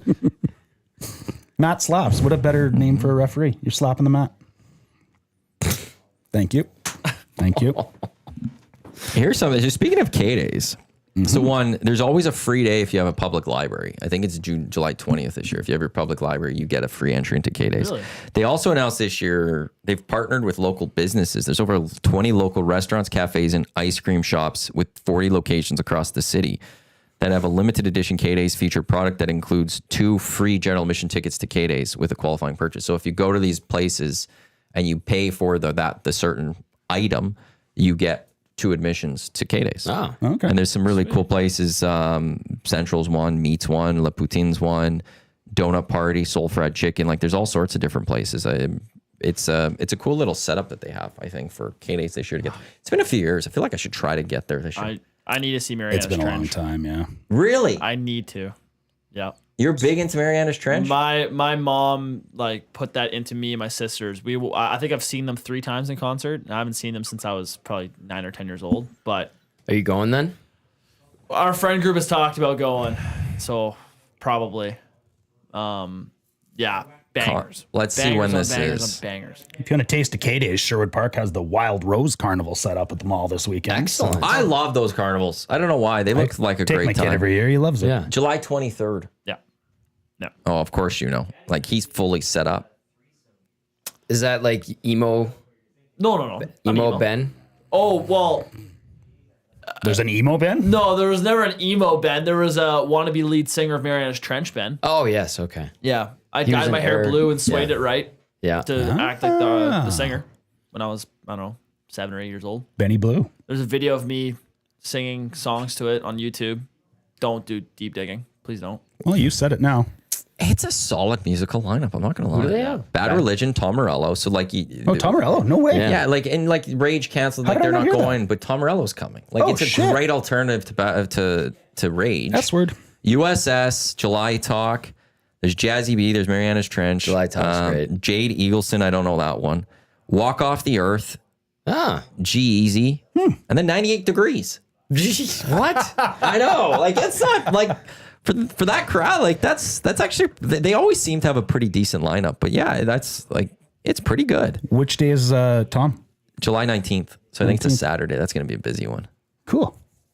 Like Very cool. yeah, you can't see Rage anymore. It's a shame that they never got those concerts off the ground. We had tickets when COVID hit.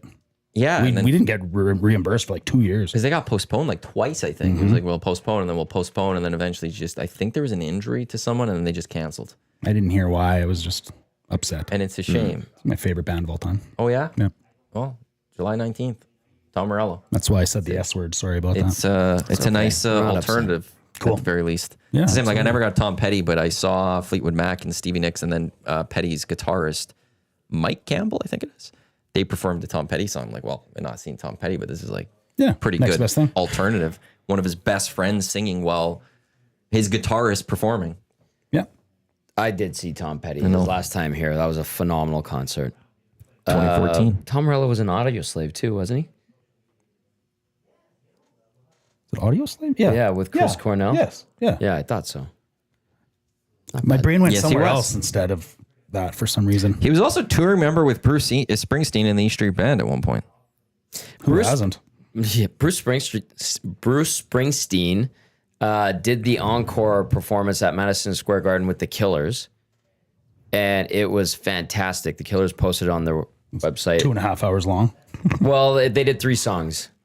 It was a Badlands, and they did a Killer song, Dust Lamp Fairy Tale, and then they did Born to Run, and it was great. It's like 16 minutes. It's on YouTube. Loved it.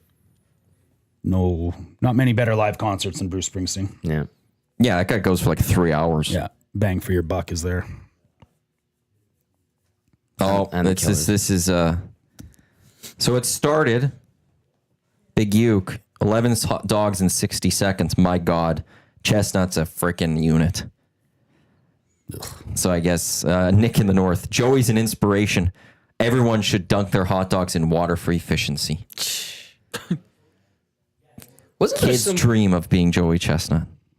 Wasn't there somebody that used like Mountain Dew as their liquid of choice in their hot dog eating contest? Not sure. That would be awful. Yeah, I Yeah, feel that like sounds- that would just be bad because it's fizzy. Carbonated. Yeah, like it's like It's not going to make it go down easy. it doesn't go down easy. maybe it Carbonate 9 breaks carbonated down hot that hot dogs. dog enough a little bit? I don't know. Great. He's at 36 now. How long does this go on? He for was 3 just at minutes or 11 something? and now he's at 36. Well, he's keeping the Yeah, pace now of he's 10 at- dogs a minute is crazy. It's a crazy pace. It's ridiculous. Damn. Now he's at 65. Stunning. It's too bad we don't have a TV here so we can watch it right now. I wonder what his preparation. Well, we is could like. always pull it up, I'm sure. Stomach exercises. Yeah. What's his record? Like 74 or 75 or something like that? Not sure. No idea. Huss No would know. clue. Huss would know. Huss is like probably has it tattooed somewhere. Chris the Plumber says all of Rage was an audio slave. So was it basically Rage with Chris Cornell as Yeah. the lead singer? Yeah. Okay. Because they were like, remember there was like super groups for a little while. That was kind of the thing. There was a couple super groups that were like really cool. like, Oh, so there's one guy from Perfect, sir. Rage that wasn't part of Audio Slave, it looks like. who was that? Oh, no, never mind. Let me look at members here. Yeah, so it was Tom Morello, Tim Comerford, Brad Wilk with Chris Cornell. The band of Rage, I think, is missing. What's his name? I just saw it. I don't know. Well, I had. I forgot to click Rage. That's part. De La Rocha. Oh. Zach De La Zach Rocha, De La Rocha. who was. He got injured. He suffered a leg injury, and that's why their world tour was cut interesting. short after the pandemic delays. Then they disbanded in 2024. But it looks like he wasn't part of Odd. So that's lead vocals. He's a big part of it. Yeah. Yeah, him and Chris Cornell. Like so, everyone else of Rage did Audio Slave with Chris Cornell. Gotcha. That makes sense. That's the difference. And then, well, I think they like tried out Ian Thornley from Big Wreck because he's kind of got that growly yeah, voice too, kind of like Cornell had. And I remember, do you remember the show Rockstar in Excess? Mm-hmm. It was hosted by Brooke Burke. Mm-hmm. And forgot Brooke JD Burke. Fortune won it. He was a Canadian guy. He lasted one album and like one tour with In Excess because like this guy's a disaster. And then they did Rockstar Supernova. That was awesome. And another Canadian guy won it, Lucas Rossi. Mm-hmm. And Look at you. because that was the was a time good- of those the are super fun. group. Yeah. And I liked those shows because I did too. like and then that was That version of Creep that went viral. Yeah, that was I his remember big that. song. Yeah. And that was guys from Metallica. And who else was in there? Dave Navarro was in there. And who else? Who Good else? memory, buddy. Jeepers. Yeah, it was like Jason Newsted, Dave Navarro. I'm trying to remember who else was in it, but they did. I know I had the one album. I thought it was actually pretty good. Oh, Tommy Lee. Right. Yeah. He was the drummer. Yeah. And they did one album, they toured, and then it just kind of fizzled out. And they wanted to just be called Supernova, but there was already a band called Supernova, so they went by Rockstar Supernova. It's just, but if you watch the show, you're like, oh, that's weird. That's the name of the show. Yeah. Lucas Rossi, Tommy Lee, Gilby Clark, yeah. Johnny Colt, and Jason Newsted from Metallica. Them Crooked Vultures was pretty cool. Yeah. And then I didn't know about this one for the longest time. Dave caught me onto it. But it was Traveling Wilburys. Yes, that was Roy Orbison, George Harrison, Tom Petty, Bob Dylan, and what's his name? Jeff Lynne, who's in ELO. Like that's a super group and stuff. Yeah. Handle Me With Care. And then Roy Orbison had his heart attack, and they wrote a song about him. And in the video, there's just a chair that rocks, and it's supposed to be for Roy Orbison. And I was like, what the hell? Isn't that crazy? Deep. Very deep. Fun times. And Roy Orbison went on, I think it was like Johnny Carson or a late night show, and he was like, I've been having like these heart issues. I haven't been doing too good. And then he died like a week later with a heart attack. Wasn't he in? Oh, yeah. Right. Yeah. We're at 60 hot dogs. Jeez. Big U goes, come on, 12 now. I think he's going to hit the over. It was 71.5. There's debate on whether Joey Chestnut has 50 what his record is. eating records.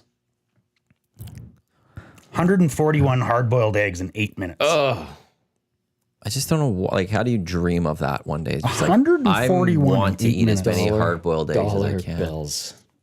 I'm good. I'm good on that. 76 hot dogs is the record in 10 minutes. It was 76. Okay, when you got 10 minutes, 182 chicken wings in 30 minutes.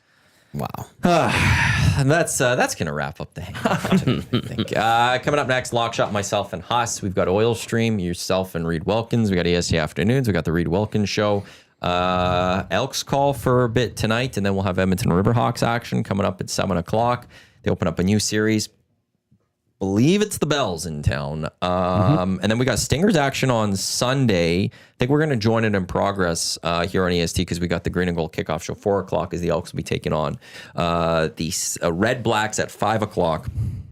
Sunday as well, 8:00 in the morning, VIP golf show. Marie McCourt, Curtis Stock, Zach to come with you. 10:00 tomorrow morning, though, on EST as well. It's LO Hockey, Tommy Belzy, and Benny with you here. So that's all to come here on Edmonton Sports Talk. Dash, really appreciate you coming in. Thank you. Thanks for having me. Yeah, pleasure as always. Thanks, guys. We'll see. Do we have anything? Hot dog eating contest? I'm just looking. I just got a big U. Come on, Joey. So I think that we're getting close to the end. On behalf of Tommy, Dash, Benny, I'm Matt. Thanks for tuning into the EST Angle presented by Sentinel Storage right here in your clear choice for Edmonton Sports. Edmonton Sports Stock presented by Play Alberta. Up next, it is the Lock Shop. Don't go anywhere. I'll be on with you. And with Huss and I, we'll be on right away. Don't go anywhere. Let's go. There you go, right in front of the camera. First time guest, long time listener, fan of the original draft commissioner. Welcome to the EST Hangout presented by White Claw Hard Seltzer. The difference is clear. Matt Iwanyk, Tom Gazzola with you.